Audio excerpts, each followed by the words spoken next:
GBA Consultoría y Capacitación SC presenta una emisión más del programa Los Mejores Fiscalistas de México, producido por la contadora pública Ángeles Mandujano. El tema en esta ocasión, últimas reformas al Código Fiscal de la Federación y a la Ley General de Sociedades Mercantiles, con la participación especial del licenciado Juan Coronel Martínez, quien es maestro en Derecho Fiscal por la Universidad de Aguascalientes, licenciado en Derecho por la UNAM, cuenta con especialidad en Derecho Fiscal, Derecho Económico y Corporativo, Derecho Mercantil, así como especialidad en Amparo, todas por la Universidad Panamericana. Se ha desempeñado como abogado consultor y litigante en materia fiscal en la Gerencia de Planeación y Conciliación Fiscal del Consorcio Empresarial Grupo ICA. Actualmente es abogado consultor y litigante independiente en las áreas fiscales y corporativa como socio de las firmas Coronel Martínez Abogados SC y AFJ Asesores Tributarios y Corporativos SC. Es maestro en la Facultad de Derecho de la UNAM.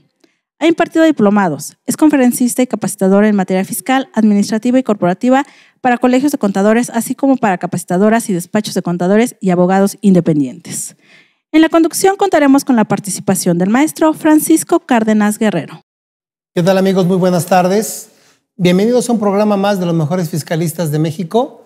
Tengo el gusto de charlar el día de hoy con una persona muy preparada en diversos ámbitos, pero más que eso, un gran amigo y socio. Por eso doblemente me da gusto presentar al licenciado Juan Coronel. Juan, muchas gracias por estar aquí con nosotros. No, al contrario, gracias a ustedes, gracias a la institución, gracias a las personas que nos escuchan y pues dejémoslo en que vamos a platicar de temas fiscales. Muy bien, pues la intención de esta tarde es abordar el tema de la reforma con motivo del decreto del 1 de junio del 2018 en materia de Código Fiscal de la Federación, principalmente en materia de ley aduanera. Y vamos a tocar también el tema de las modificaciones a la Ley General de Sociedades Mercantiles del mes de enero y del mes de junio 2018 también. Y para no perder más tiempo, Juan. ¿Te faltó? ¿La de hoy? Ah, perdón, la de hoy también. Tienes toda la razón. Hoy hay muchas modificaciones a la legislación fiscal. Es correcto, es correcto. Y tenemos también hoy reformas al Código Fiscal de la Federación y a la Ley Aduanera también. Y vamos a tocar algo relacionado con ello también. Yo quisiera empezar, Juan, si te parece bien, que nos platicaras un poquito de la exposición de motivos que trajo como consecuencia la incorporación de este decreto del 1 de junio y después vamos a ir desarrollando, en base a esa exposición de motivos, la reforma como tal. Perfecto. Pues muchas gracias. A ver. Esta reforma es interesante porque plantea dos cuestiones. De hecho, la reforma todos esperaban, y la propia exposición de motivos lo establece así, que se publicara, la conociéramos desde el mes de enero. Sin embargo, por algunas circunstancias no se dieron y se publica hasta mediados de año. La reforma busca dos objetivos principales. Uno, terminar y tratar de controlar todo lo que tiene que ver con el problema de los combustibles. Tal y como estaba regulado hasta antes de la reforma, la única etapa que controlaba o se pretendía controlar era la última fase de lo que tiene que ver con los procesos de hidrocarburos y petrolíferos, que era la comercialización. Y la reforma, lo que hoy, precisamente para cerrar el problema que provoca el robo de combustible, y aquí se establece que al ser una actividad prioritaria del Estado, lo que se busca es cerrar el círculo y llevar el control en todo el proceso de hidrocarburos y petrolíferos, desde lo que tiene que ver con la producción, almacenaje, transporte, distribución y comercialización. Busca cerrar toda la fase, por un lado.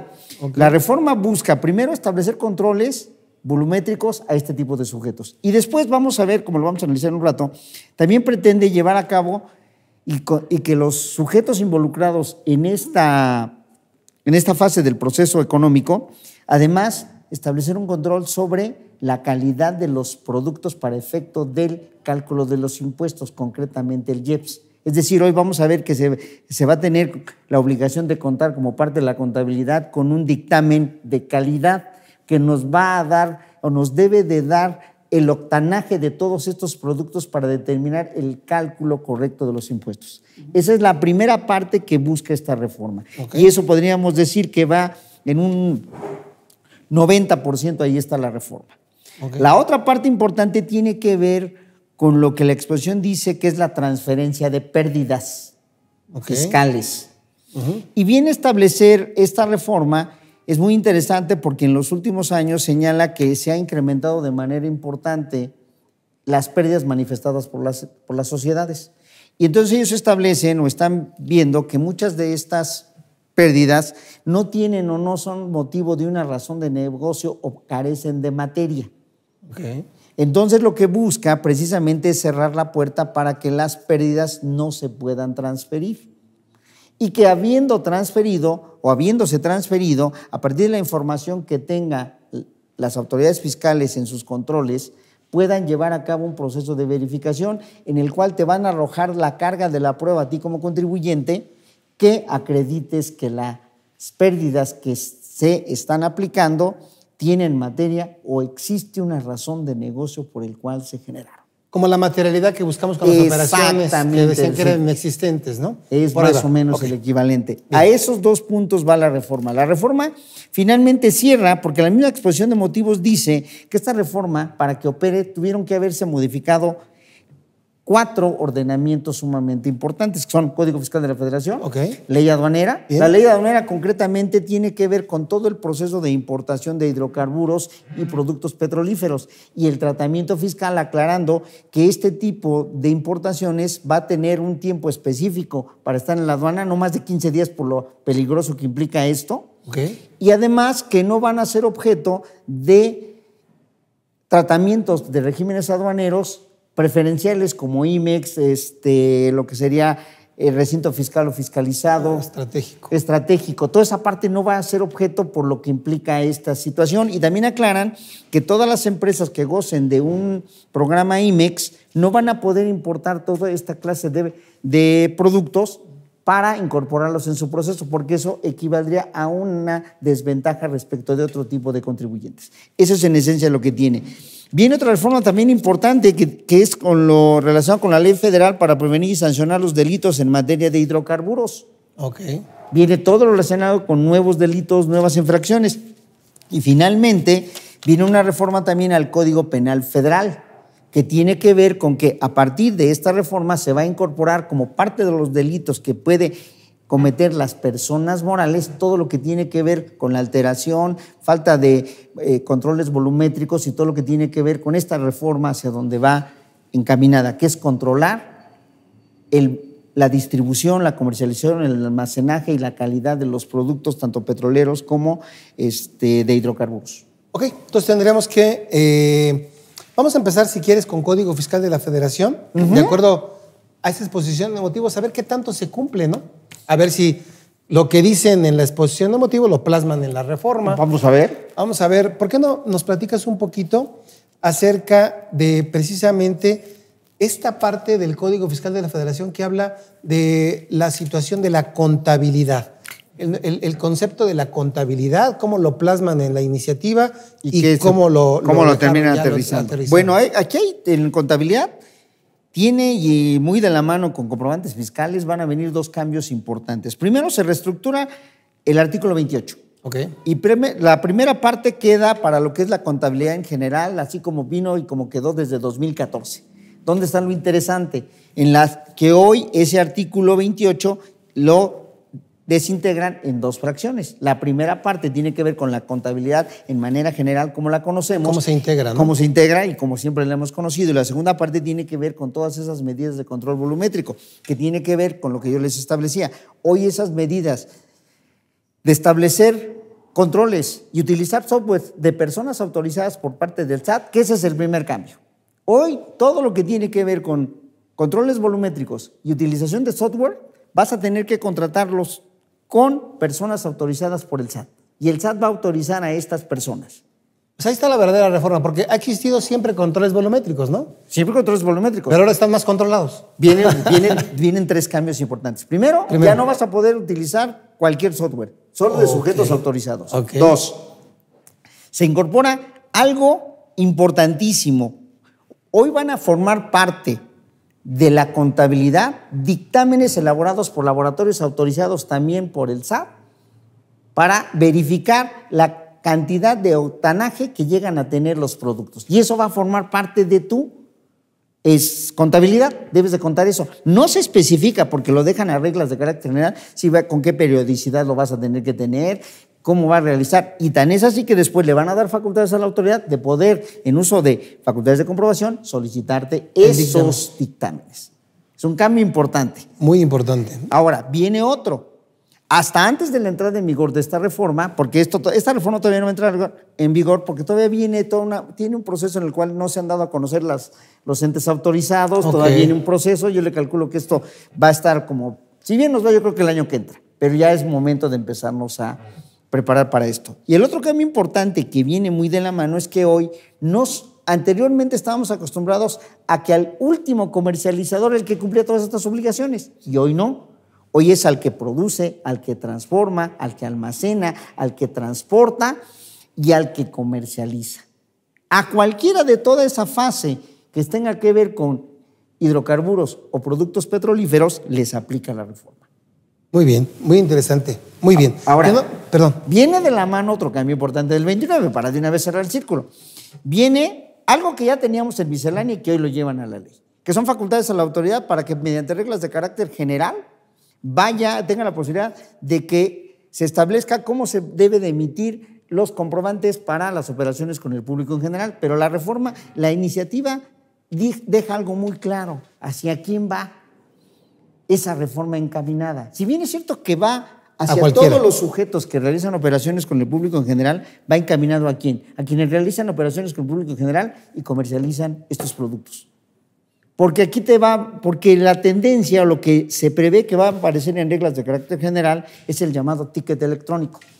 Se va a generar un comprobante fiscal digital y entonces es un cambio radical. Hoy tenemos comprobantes fiscales impresos con todas las modalidades que nos maneja la miscelánea y hoy la reforma va a que también va a ser digital. Pero todavía no lo tenemos. No lo tenemos porque esto todavía tiene que estarse en reglas de carácter general. Parte de esta reforma ya entró en vigor, otra va a entrar a 90 días, otra se va a 180 días y me va marcando. Y otra está sujeto, precisamente a esas reglas de carácter general, le están dando 90 días a la autoridad para que los emita. ¿Te gusta que lleguemos a septiembre? Será para 2018. Será para 2018 con el cambio de gobierno y todo lo que va a haber, pero por ahí va. Qué interesante, Juan. A ver, espérame. Yo tengo ya mis controles volumétricos con mi software. Hasta donde sé, no está barato. No fueron baratos. No. ¿Ahora lo voy a tener que cambiar? Pues todo parece ser que sí. Si resulta que tu proveedor o el programa no está autorizado, no es de los autorizados, vas a tener que migrar. Ok. Pero fíjate lo absurdo. ¿Qué situación tan importante acabas de tocar? En otra tesitura, pero ve el razonamiento que utiliza el fisco para decir que eso es irrelevante para un sujeto que se dedica a esto. Te voy a poner un ejemplo. Nosotros lo vamos a ver en un rato. Se modifica, no me acuerdo si es el 83, el 82, no me acuerdo, creo que es el 83, se modifica con motivo de una infracción. Y una infracción para quien no altere o modifique los controles volumétricos o no los tenga, la sanción es de 35,000 a 65,000 pesos. Y cuando entras dentro de estos procesos, la multa se considera que es un agravante si estás vinculada con obligación de contar con controles volumétricos y la multa se va de 1 millón a 3 millones de pesos, porque para ellos es un agravante. Y tú dices, oye, de 35,000, la mínima a 1 millón y de 65,000 a 3 millones, pues está muy desproporcional. Y dice el fisco por aquí, dice el legislador aquí en la exposición de motivos, eso es irrelevante. Está comprobado que en promedio las gasolinerías perciben ingresos anuales de 88 millones de pesos. Y esa multa, la más grande, representa menos del 1% de sus ingresos. ¿Cuál desproporcionalidad y inequidad hay en esa multa? O sea, llegas a estos extremos que presumen que por dedicarte a estos giros no vas a tener problemas en este tipo de situaciones. Y aquí te dan una justificación porque dice que la Corte ya lo avaló y que la Corte, sus criterios de la Corte así lo avalan y que están actuando dentro del marco legal. Pero lo que no saben es que de esos ingresos tiene una utilidad del 6%, 7%. Eso es lo absurdo. Y ahí sí compara el 1% que representa la multa de esos 6 o 7% y es muy gravoso. ¿Es muy gravoso? Bueno, pero otro punto que tocaste que me llamó mucho la atención y que nos va a llamar mucho la atención a muchos contribuyentes que tenemos operaciones con el público en general, del ticket digital del que estás hablando. Electrónico, sí, que le llaman. El ticket electrónico que le llaman. O sea que ya no voy a poder estar ahí con mis operaciones de mi nota de venta. No. No, vienen dos reformas en materia de comprobantes para operaciones con el público en general y para transporte de mercancía. Vienen dos reformas importantes. Eso que estaba anteriormente en miscelánea ya va a tener cabida aquí. Lo dejan las reglas de carácter general. No lo dice de manera expresa la reforma. ¿Dónde te das cuenta que van a ser comprobantes digitales los dos? En la exposición de motivos. La exposición de motivos lo dice claramente y así lo señala. Lo denomina ya tickets electrónicos. Fíjate que no entrando tanto al tema porque no acabaríamos si hablamos de comprobantes, tú sabes. No, pues acá pero contigo que eres el experto y te apasionas. No, pero me refiero al hecho, ¿sabes qué? De que ahora cuando hago ya ves que por cada notita de venta que hacíamos en su caso, sí, tenemos que hacer una global. Sí. Y en la global tenemos que detallar folio por folio, importe por importe. A lo mejor esto ayuda, ¿no? También. Que eso es lo que dice. Qué bueno que lo tocaste porque yo no lo recordaba. Efectivamente, ellos dicen que lo que busca es simplificar. Todo pareciera ser que con la generación del digital ya no vas a generar ningún otro tipo de documento. Ok. Eso pareciera ser. Y también le deja abierta la posibilidad, porque también viene la reforma, dice que todas aquellas operaciones, y eso de ahí sí no lo aterriza ni la exposición de motivos ni la reforma, dice que en todas aquellas operaciones donde no estés obligado a expedir comprobantes, se faculta a la autoridad para que ella, mediante reglas de carácter general, señale qué documento se deberá de expedir. Por fin, ¿habrá o no habrá? Fíjate, eso es bien importante porque ¿qué tipo de ingreso pudiera no generar un comprobante fiscal? Te voy a poner un ejemplo. La venta del automóvil de la ama de casa. Puede ser. Pero sí, porque no lo obliga a expedir comprobante la ley de renta. Pero imagínate la pérdida cambiaria, la utilidad cambiaria. Ándale. No hay un CFDI por la utilidad cambiaria ni por la pérdida cambiaria. A lo mejor eso es lo que piensan regular. No lo sabemos todavía porque nos remite a miscelánea, ¿va? Nos remite a miscelánea y te digo, no dice nada en ese sentido la exposición de motivos. La exposición de motivos se aclara 3, 4 puntos, pero ese no lo aclaró. Bien. Muy bien. Ese es entonces el primer punto, muy interesante toda esta parte que nos acabas de mencionar. Yo quisiera entrar al otro, al de las nuevas facultades de comprobación. Mira, si te parece bien, podemos hablar del 42, fracción quinta. ¿Ahí qué tenemos ahí? Tenemos 2 reformas al 42. Bueno, tenemos 3 reformas al 42, no es cierto. Tenemos 3 reformas al 42. Tenemos la reforma, la 42, fracción quinta, se incorpora la fracción décima y se establece en el último párrafo nuevas facultades de la autoridad cuando lleva a cabo algunas de estas facultades. Primero, en la fracción quinta, se faculta a la autoridad para llevar a cabo verificaciones de esas que se llevan en el momento, que no requieren mayor formalidad, que llegan a tu puerta y tocan, para verificar todo lo que tiene que ver con controles volumétricos. Ok. Entonces, al día de hoy, así como se lleva a cabo una verificación de comprobantes fiscales, igualito se va a llevar una de controles volumétricos. Con quien esté, por ejemplo, con quien esté, sin citatorio, con quien esté, con todas las reglas en tantas horas, de ahí te lo lleva. Esa ya está, se incorpora. Está bien. La que está medio ruda es la del 10. Porque está muy mal redactada. La exposición de motivos algo te dice, pero como que tampoco me queda muy claro a qué situaciones se puede plasmar. Y me late, me vibra y siento, como digo yo, que va muy de la mano con la de controles volumétricos. Tiene que ver va enfocada, se le acaba de otorgar una facultad a la autoridad, que también va a ser una facultad que puede establecerla por periodos de tiempo específicos, en la cual ellos lo que van a hacer es van a ir a verificar a contribuyentes que llevan a cabo operaciones por volumen, que a lo largo del día realizan muchas operaciones, y el objetivo de esta reforma es verificar el número de operaciones para después. Esta reforma va a ir de la mano con una al 56, sexta, que tiene que ver con que tú dirías, llegan, verifican, ven cuántas operaciones realizas, en ese momento toman nota de los ingresos que perciben y les dan la facultad de determinar de manera presunta ingresos y valor de actos durante ese periodo.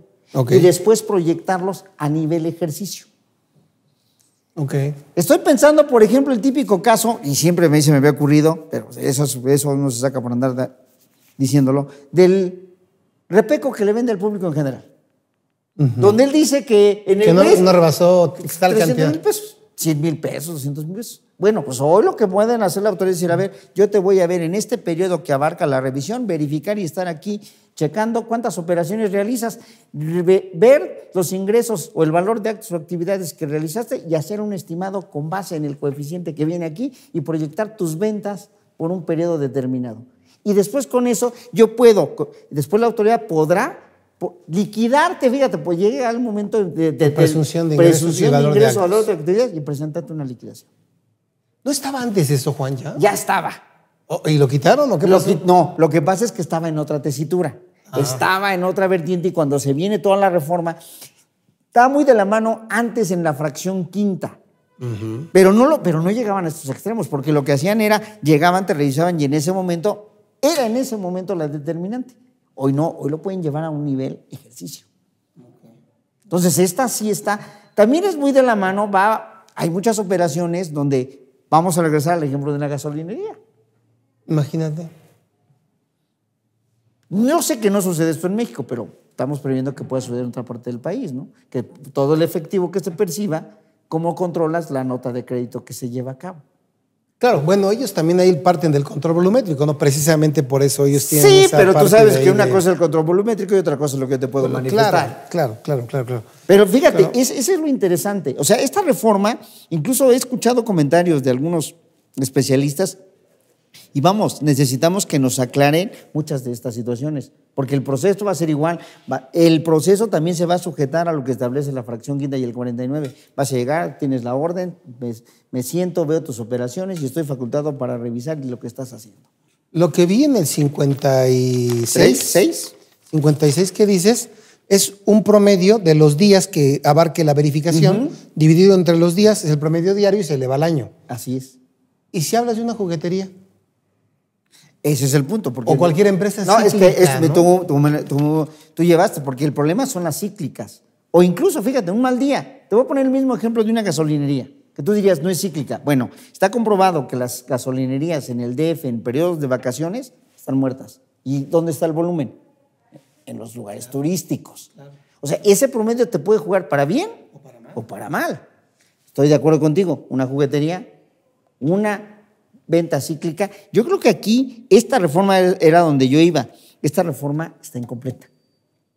Van a tener que precisar algunas circunstancias o me van a tener que precisar ya en la práctica básicamente a quién va. No lo sé a dónde va, pero no es la reforma, incluso su redacción es muy mala. Si te das cuenta, la manera en que la redactaron dice aquí, practicar visitas domiciliarias a los contribuyentes deben verificar el número de operaciones que deben ser registradas como ingresos y en su caso valor de actos o actividades, las que deben de ser registradas. O sea, parten de la premisa que no las registras. Claro. Y además, pues es una presunción, ¿no? Toda presunción. Hay que cuidarnos para que no caigamos en el supuesto de la presunción, ¿no? Sería una de las situaciones.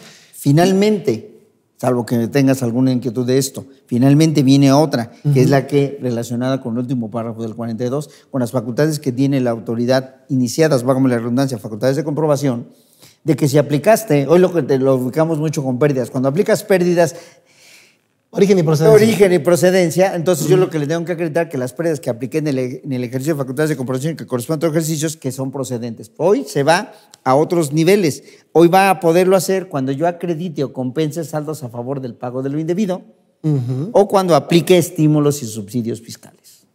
O acreditamientos. Hoy tengo que tener el documento de soporte que lo hago. Y sí lo entiendo. Sí entiendo, porque yo en ocasiones es cierto, estoy pensando en donde me revisa, yo vengo aplicando un estímulo fiscal que tuve en ejercicios anteriores que, pues sí, faltaría el soporte documental, esto de alguna manera sí lo justifico. Te voy a decir cuál es el criterio con el que yo no comparto, porque si lo van a llevar a lo que están haciendo en materia de pérdidas, esto se va a distorsionar. De acuerdo. Porque en materia de pérdidas, ¿qué piden hoy? Prácticamente la contabilidad, que les armes la contabilidad del ejercicio donde generaste la pérdida y después cuando vienes aplicando remanentes que les entregues toda la contabilidad. Yo creo que ese no es el espíritu. Incluso los criterios de los tribunales así lo han establecido. Yo creo que si esta reforma, yo la aplaudo desde el punto de vista si se llevara a cabo. Pero si van a distorsionarla como tienen, yo creo que va a darnos muchos dolores de cabeza a contribuyentes. Porque dice origen y procedencia. Origen y procedencia nada más. Muy bien. Luego tenemos uno más del 53D. Una adición del 53D. en materia de auxilio de terceros, ¿no? Es auxilio de terceros que tiene que ver... ¿Aduanera? Fíjate que no viene en materia aduanera. Fíjate que viene muy de la mano con lo que estábamos hablando de los... Como parecido, ¿no? A la toma de muestras. Este es parecido a lo que sería el segundo reconocimiento aduanero. En donde prácticamente esta reforma establece y va muy de la mano con petrolíferos e hidrocarburos. En facultades de comprobación lo que se pretende aquí es que se puedan tomar muestras y esas muestras se puedan enviar al laboratorio para que antes de que concluya la facultad de comprobación se determine si el pago de las contribuciones vinculadas con esas muestras es correcto o incorrecto. Okay. Y se va a hacer el mismo procedimiento que en materia aduanera. Si el objeto de la revisión se muestrea, se tiene que hacer por 3 tantos. Y aquí ahorita vamos a dar una recomendación porque esto es vital. Yo que he manejado cuestiones aduaneras. Se maneja 3 tantos, uno se manda al laboratorio, uno lo conserva la autoridad y el otro se le da al contribuyente para cualquier discrepancia y posteriores análisis, que eso es lo importante. Se faculta aquí a que sean terceros ajenos a la autoridad quien hagan el muestreo. Y eso los tribunales ya en materia aduanera lo establecieron, porque lo único que van a señalar es que ellos tienen los protocolos y todo lo que tiene que ver con la toma de muestras, y ellos lo único que hacen, toman la muestra y se la entregan a la autoridad para que ella realice el proceso de análisis y en su caso determine si es correcto o no es correcta la aplicación de la mercancía. Esta situación es muy parecida, como tú lo dijiste, a la materia aduanera. No creo que vaya a tener mucho de dónde cortar que si están o no facultados los terceros. También van a tener que darnos a conocer quiénes son esos terceros. Y yo lo que mucho recomiendo son 2 cosas con las que me he topado en materia aduanera. 1, el contribuyente le dan su muestra y ¿dónde quedó? Ya. 2, saberla almacenar o guardar. Ok.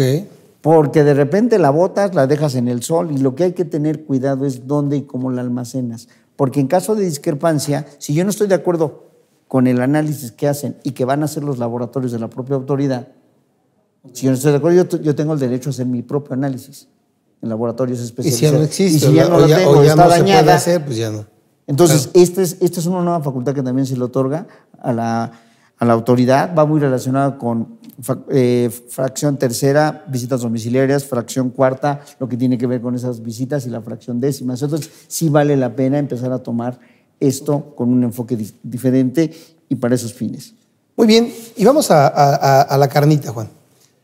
El 69 bis que se adiciona para este año.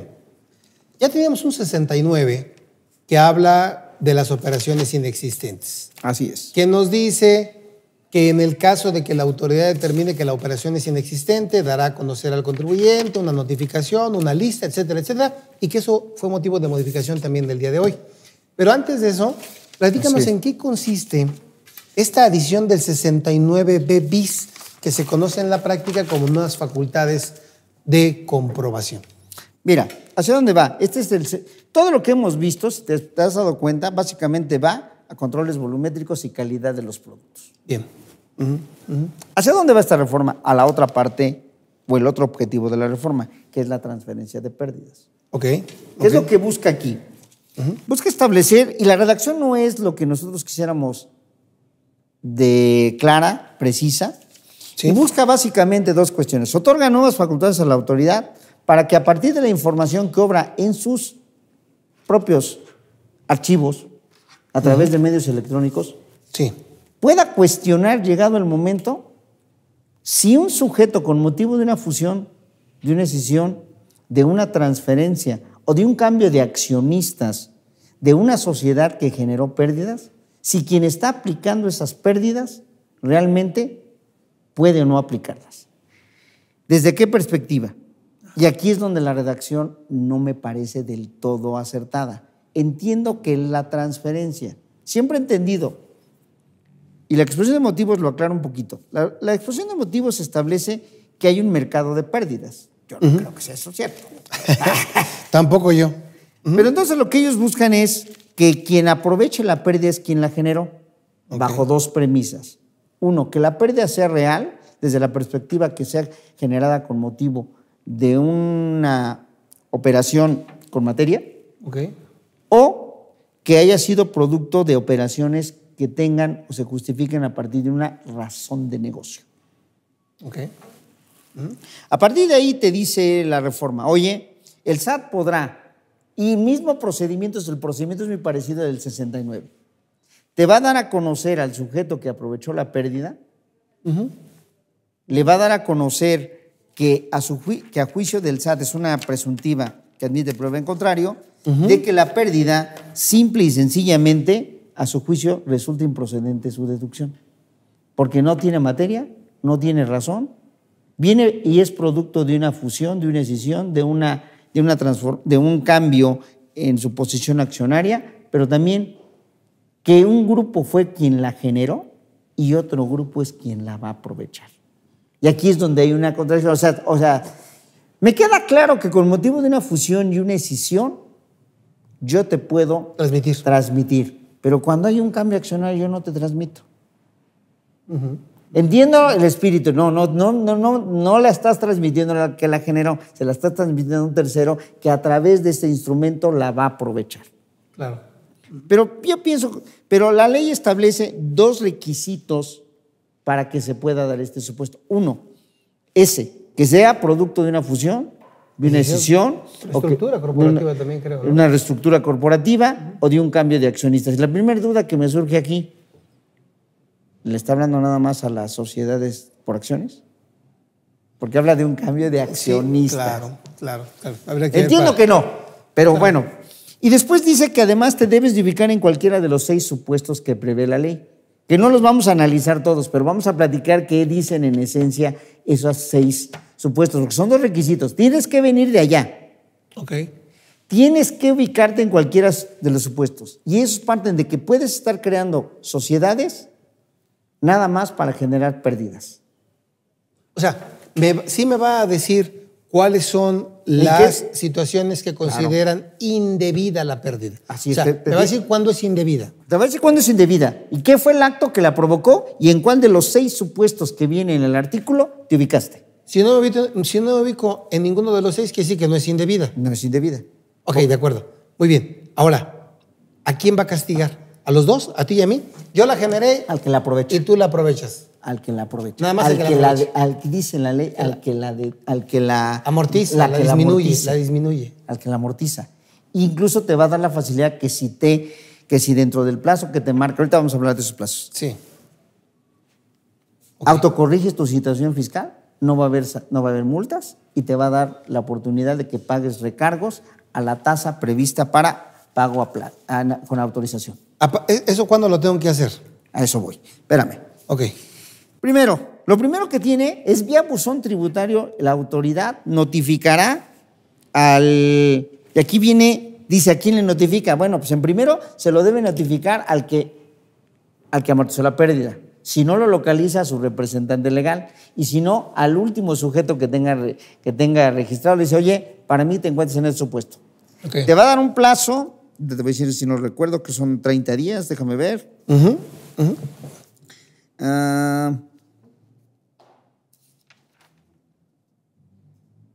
En un plazo de 20 días. Le va a dar 20 días a ese sujeto para que aporte las pruebas o acredite que la pérdida es procedente. Ok. En ese plazo de 20 días tú puedes tomar lo que tú requieras. Te va a dar a conocer y puedes aportar las pruebas y los elementos. Y después la autoridad también te notificará el resultado de la valoración que haga esas pruebas, esos elementos. Okay. Y ese documento lo puedes impugnar. La resolución que recaiga a la calificación que haga a las pruebas o a los documentos que aportaste, lo puedes desvirtuar vía recurso de revocación. Aquí lo dice. Y entonces yo tengo 2 escenarios. Me vas a decir en qué momento. Pues depende. Si decides que te vas a autocorregir, pues lo tendrás que hacer inmediatamente dentro del plazo o concluido el plazo. Si te lo vas a impugnar, será hasta que concluya tu medio de defensa. Y aún así, eso no es una liquidación. Él te dice, es improcedente. Sí. Eso no implica que traiga aparejada una liquidación y que te diga que lo tienes que hacer. Es igual que el 69.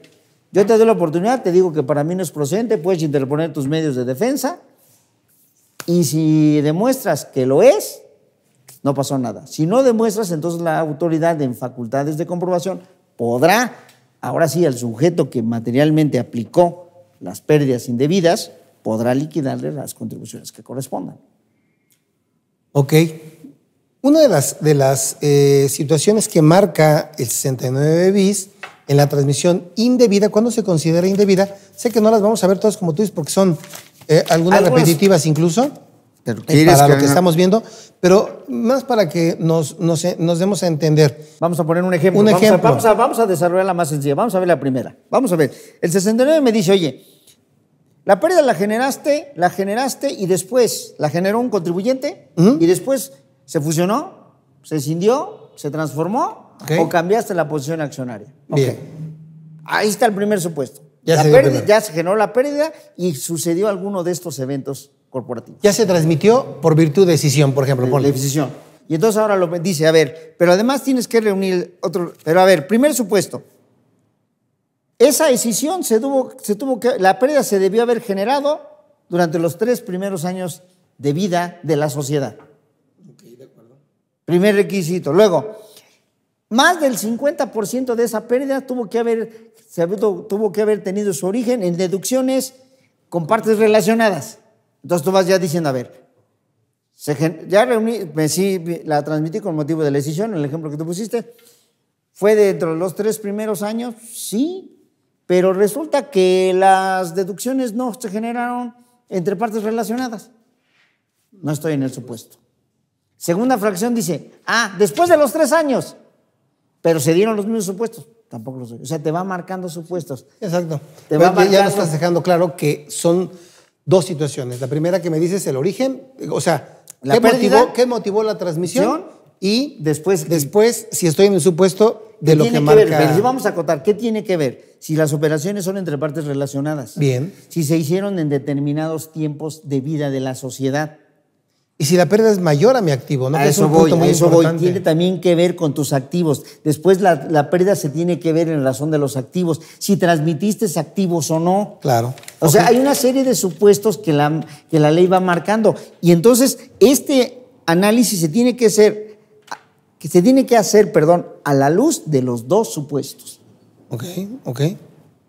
Y a partir de ahí, pues ya determinar las consecuencias que esto trae consigo. Hay una pregunta muy importante, que sé que es cuestión de puntos de vista, Juan. Puntos de vista, análisis jurídico, muy interesante la pregunta que he acotado en la práctica. Esta pérdida se generó, vamos a suponer, el supuesto del que tú estás hablando, la pérdida se genera en el año 2014. 14, 15 y 16. Sí. La empresa se fusiona en 17. Sí. Se cinde, perdón. Se cinde. La empresa escindida, que va a amortizar las pérdidas, las va a amortizar en 2018. Entonces, aquí la pregunta es, mucha gente dice, oye, pero es una pérdida que viene de 2014, cuando todavía no estaba regulado todo esto en el 69 bis, porque no existía. ¿Me va a aplicar o no me va a aplicar? Me late, me vibra y siento que nos van a aplicar los criterios del 69. Y es que es muy curioso, porque fíjate bien, los criterios de la Corte nunca te dijeron que le dieron efectos retroactivos al 69B. Ellos dijeron que desde antes de la entrada en vigor del 69 ya tenías la obligación de contar con la materialidad. Y yo creo que hoy me van a decir lo mismo. Oye, está bien, la pérdida no te estoy aplicando el 69B bis de manera retroactiva. ¿Pero qué crees? La pérdida debía haber tenido desde su origen una razón de negocio y debería haber tenido materia. Te lo firmo que hoy nos van a contestar así. Y de alguna manera, y tú me conoces que yo siempre le he dicho, que las operaciones económicas y comerciales no se hacen por hacerse. Claro. Tienen que tener una razón de negocio. Estoy de acuerdo. Estoy totalmente de acuerdo. Perdón que te interrumpa. Pudiéramos cuestionar la materialidad, pero la razón de negocio, esa desde que tengo uso de razón, siempre hemos batallado con ello. Bien, quiero decir entonces que, por eso te preguntaba yo hace ratito, ¿a quién está dirigida? A quien la está amortizando, aplicando. Entonces no le van a aplicar esa... Por eso se llega mucho a Por la ejemplo, conclusión. le aplicó la escindente. La escindida se va. La escindente y la escindida. Y le aplica la escindida, la transmitís de la escindida. La escindente se queda con su operación. Van a ir tras la escindente. Llegado el momento, sí, también en el ejemplo, la escindida y la escindente también, que se con la pared, también le pueden decir, oye, pues es que también no tiene razón de negocio, ¿eh? Sí, porque si esa pérdida no te la consideran, a lo mejor no tenías... Si esa operación, por ejemplo, No es real. no es real, no te la consideran y no se hubiera generado esa pérdida. Por eso iba que indirectamente va con los dos. Por eso la reforma te dice, ¿a quién agarro? Al que la aprovechó, al último que Exacto. tenía o al representante de ellos. Agarra a cualquiera. Ok. Vamos a ver todavía cómo se va a ver esto, porque llama mucho la atención que va a ser, y viene muy de la mano con los avisos que hoy estamos presentando con todo motivo de estas operaciones, porque va a partir de una premisa de la información que tiene el SAT en sus archivos, sus registros. Ok, muy bien. Juan, de aquí de las nuevas facultades, ¿alguna otra situación que se me No, haya yo pasado? creo que es lo más ¿Está bien? relevante. ¿Está bien? ¿Te parece si pasamos a infracciones y sanciones rápidamente? Sí. ¿Cuáles consideras relevantes? Bueno, hay A mí me parecen 3, pero no sé si tú... Pues tengas si quieres por- las abordamos. ¿Te las comento? Sí. Mira, para nosotros los contadores me preocupan 2. El 83, fracción cuarta, que habla de los asientos contables que deben hacerse consideran una infracción hacerlos identificando incorrectamente el objeto de la sociedad o registrar gastos inexistentes. Gastos inexistentes me parece que es clara, pero identifiquen incorrecto su objeto. Mira, yo parto de una premisa, y aquí es importante, lo tocas del lado del contador, pero no quiero que mis amigos los contadores piensen que a ellos se los van a sancionar. Es al contribuyente. Ok. O sea, eso lo tenemos Sí, que claro. aclarar, Está bien. digo, porque es un valor Bueno, entendido. aquí no, pero espérate al 111. Que ahí es otra cosa. Pero aquí es no. otra Ok, cosa. estoy de Ok. acuerdo. Aquí, lo primero, y eso es muy subjetivo, ¿eh? Sí, claro. Que ese es un grave problema que tenemos hoy. Yo te lo voy a llevar a otra vertiente y eso es muy subjetivo. Dice, tu operación no está registrada. ¿No está registrada? Con el hecho de que esté mal registrado, dicen que no está registrada. Aquí, vuelvo a lo mismo, eso es subjetivo. Según quién, entonces me van a dar un manual como en la administración pública. Me dicen, esto se tiene que registrar así. ¿Vamos a llegar a ese extremo? Eso es muy subjetivo. Yo creo que si acreditamos con base en la técnica contable, la técnica aplicable, tendríamos... Eso es muy subjetivo, ¿eh? Sí, claro. Dice, identificación incorrecta de su objeto. Tal vez para donde vaya, no sé si estés de acuerdo, es el hecho de decir, voy a registrar una erogación que... Un gasto que a lo mejor que no va relacionado con mi objeto social y que ni tuve un ingreso ni nada y que sé de antemano que es un gasto que tal vez pueda ser inexistente. Bueno, Digo, en no existencia sí, pero No en sé. el objeto es muy relativo. Fíjate, yo me estaba imaginando otra cosa, que por ejemplo tengo un gasto, que es gasto y yo lo de tratamiento de inversión o viceversa. No lo sé. No, eso sí sería ya muy grave. Yo creo que, fíjate, coincido contigo en esa parte, en el gasto inexistente, pero en el otro, en el de Sí. incorrecto de su objeto, ya también la Corte, si mal no recuerdo, se había pronunciado en el sentido de que, aunque tú tuvieras ingresos distintos a tu objeto social, los gastos relacionados con ese ingreso Deben de ser. deducibles. sin Claro, problema. yo creo que esto no tendría mayor cuestionamiento, pero bueno, ahí está. Ok, ahí están los dos en cuanto a asientos contables. Y hay dos nuevos. ¿El 111? Siguiendo en infracciones. Ah. El no entregar o no poner a disposición la representación impresa del CFDI, que ya estaba, pero ahora dice, mucha gente te dice, dame tu correo y yo te envío. Sí. Y tú le dices, pero dame la representación impresa. No damos nada, todo por correo. Ya está considerado ya como una infracción con la sección correspondiente. Sí, eso ¿no? ahí está, sí. Ok, bien. La que decías tú del 84, el incremento de las multas Sí, para esto es importante para todos los que es control volumétrico. controles volumétricos, que Sí. va como agravante del 100 al 150%, ¿no? Sí, No, perdón, me estoy equivocando, Juan. Esa es la del cohecho. Ah, sí. La de cohecho. La del 84 es una adición, incremento de multas por cohecho del 100 al 150% de la dádiva. Sí. Imagínate nada más. Pero bueno, ahora sí vamos al que te decía el segundo de los contadores que me llama mucho la atención. Primero, el 110 consideran como delito equiparable a defraudación la suplantación de identidad, uno. Estos son interesantes, ¿eh? La suplantación de identidades quiere decir cuando tú a través de cualquier medio electrónico o digital, o tú alteras un documento y te haces pasar por quien no eres. Ese es uno que sí está interesante. ¿No? Está interesante. También a quien otorgue su consentimiento que le acaba la suplementación. O sea, yo te autorizo, pero no obstante eso, lo haces. Pero y fíjate que el que más me llama la atención, el tercero, sí. El último. Dice, cuando incites a una persona a inscribirse en el Registro Federal de Contribuyentes para utilizar sus datos. ¿Cómo eso se hace en México? No, yo creo que están pensando en otros supuestos. Están hablando de los testaferros, una cosa que dicen que se llaman testaferros. ¿Quién sabe qué es eso? Qué barbaridad, ese sí está interesante, ¿eh? Sí. Y ahora sí, el que nos ocupa, contadores. A ver, Juan, ¿cómo los vas a defender aquí? Adición, no llevar libros y sistemas contables, me queda claro.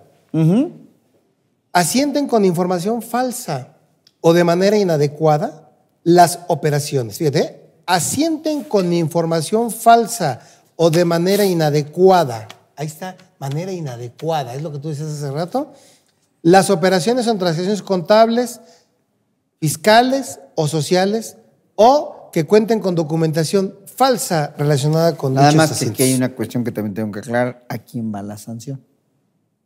No va al contador. No va al contador. No me digas. No va al contador. ¿Entonces a quién? Va al contribuyente. Eso es como en la defraudación. Te voy a poner un ejemplo en la defraudación. En la Qué defraudación, bueno que se los aclaras, ¿eh? No va con dedicatoria al contador. Pues ya te voy a decir cómo lo amarran con el contador, pero no lo amarran. No. ¿Quién es el responsable de realizar los asientos contables? Sí, el contribuyente, me queda claro. El contribuyente, persona física, persona Y moral. es su contabilidad. Y es su contabilidad. Si yo me equivoco, yo lo que cometo es el delito de impericia. Sí, claro. Yo soy su contador. Y a mí me puede, el contribuyente, responsabilizarme por ser un inepto. Ok.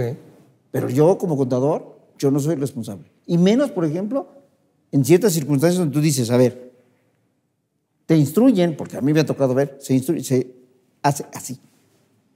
No, esto no va para el contador. Ok, qué bueno. Qué bueno que lo aclaras, porque sí estaba...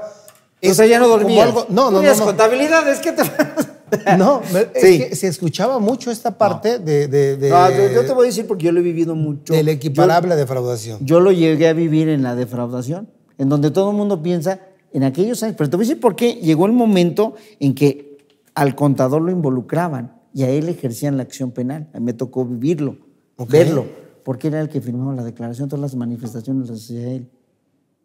Pero no se lo llevaban a él como, o sea, era el responsable, y en aquellos años pues la persona moral no era la responsable. Hoy es el contribuyente, y me queda claro. Y además, acuérdate que hoy viene toda una serie de reformas que van encaminadas a la que el responsable es la responsabilidad de la persona moral, pero además el responsable para estos efectos de los asientos, de los libros, de toda la contabilidad, es el representante legal. Tan es así que por eso la FIEL, cuando viene todo ese proceso, te dicen, quiero al presidente del consejo y quiero al administrador único, porque si él deja que con su...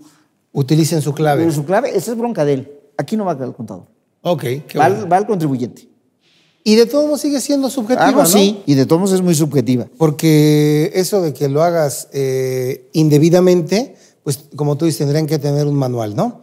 Que también es importante, en ese 111, cómo se elimina la fracción 7 y se lleva un nuevo artículo, que es el 111 bis, que tiene que ver con todos esos controles volumétricos, todo lo que es la alteración, la destrucción, el no entregar esos controles, que eso es nuevo también en ese sentido.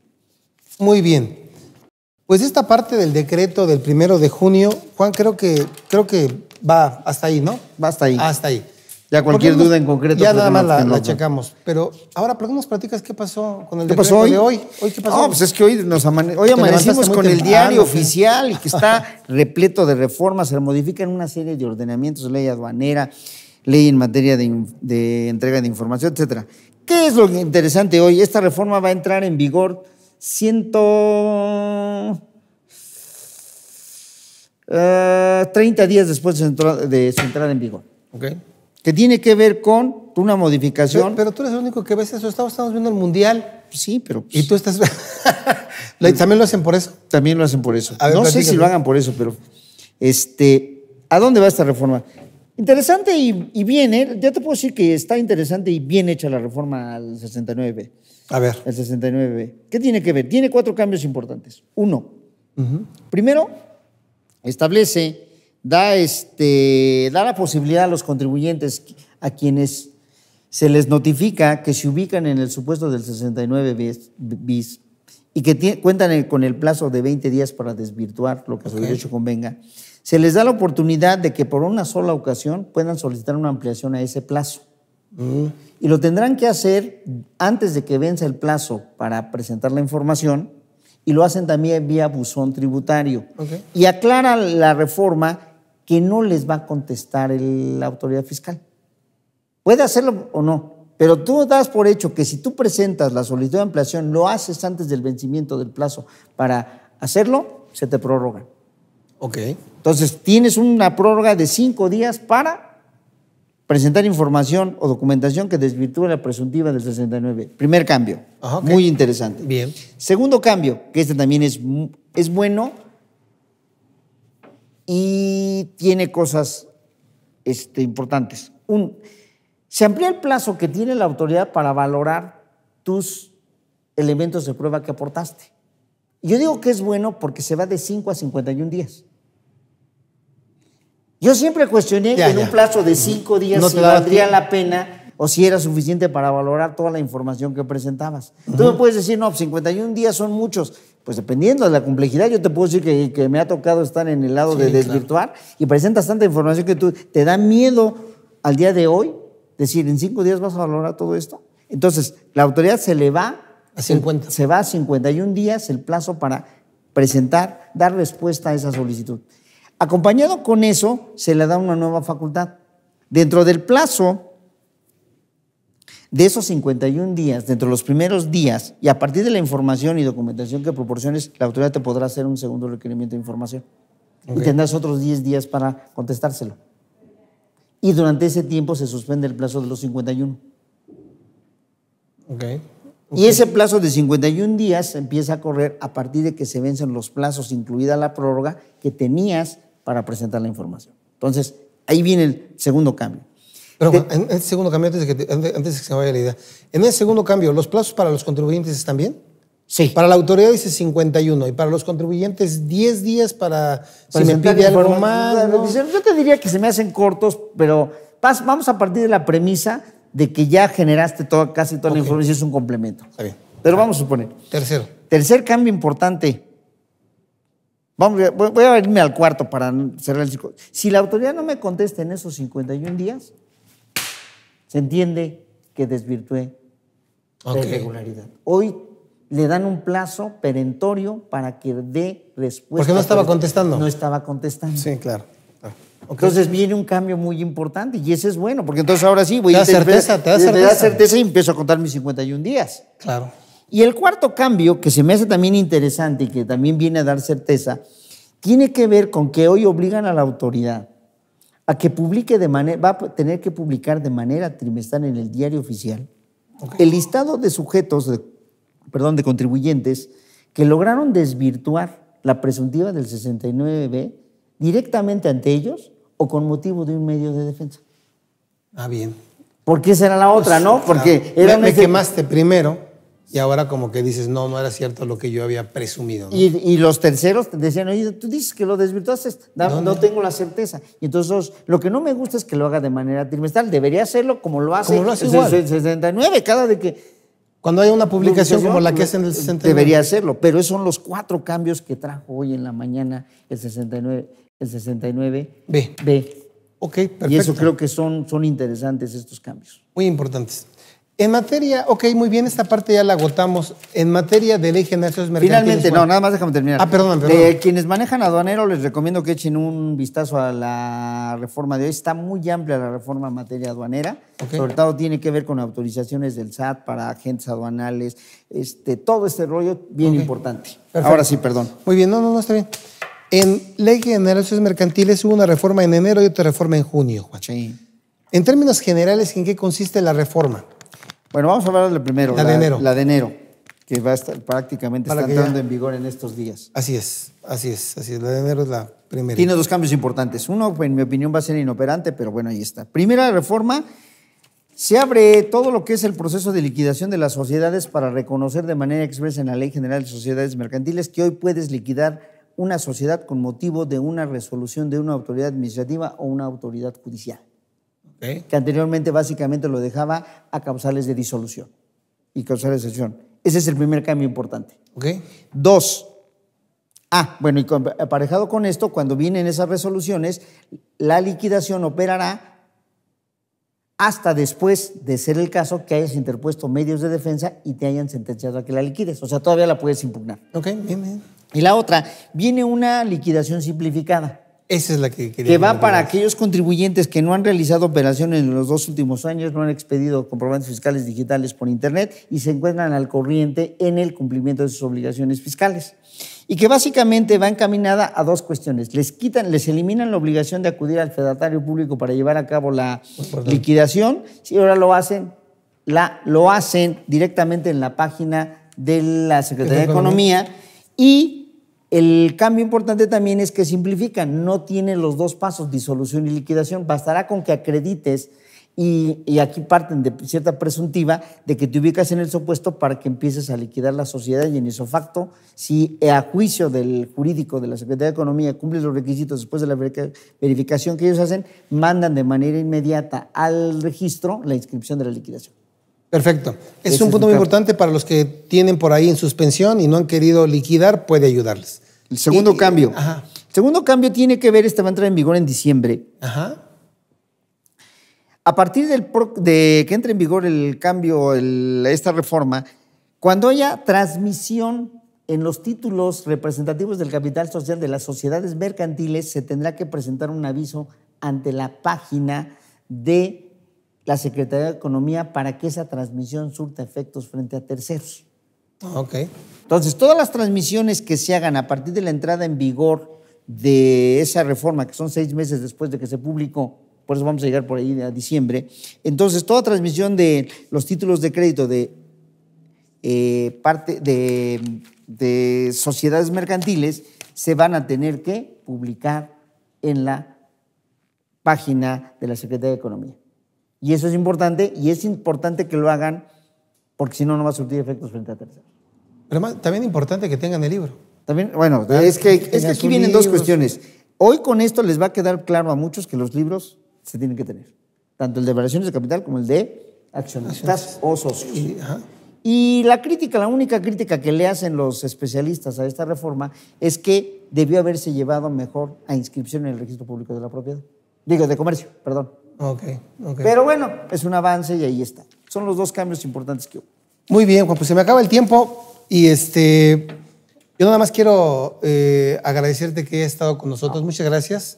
Muy claro, muy padre. Me gustó la forma en que manejaste estos temas.